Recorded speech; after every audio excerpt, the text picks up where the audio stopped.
Hello, everyone. I'm Valerie Wiesner from NASA Langley Research Center in Virginia, and I'm the chair of the Engineering Ceramics Division of the American Ceramic Society.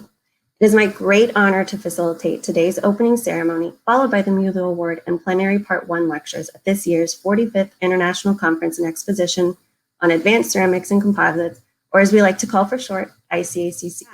I'd like to now introduce our Mueller Award recipient.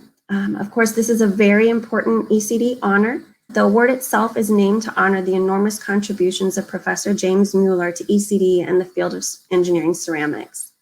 The two main selection criteria used to select the recipient include long-term service to the ECD and/or work in the field of engineering ceramics that has made a significant industrial, national, or academic impact. It is now my honor to present the 2021 Mueller Award to Professor Zuahair Munir and welcome his lecture entitled Electric Field Effects in the Processing of Materials. My talk will focus on the role of electric fields in the processing of materials.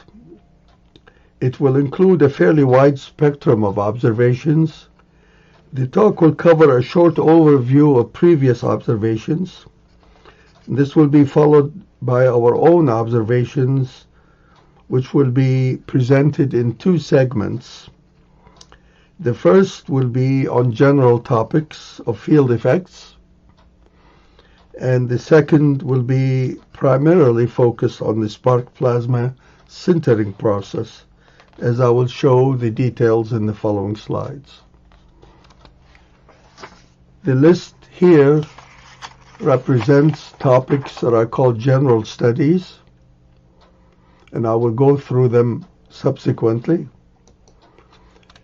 And the next slide is for topics of studies related to the SBS process. And also, of course, I will cover those in time.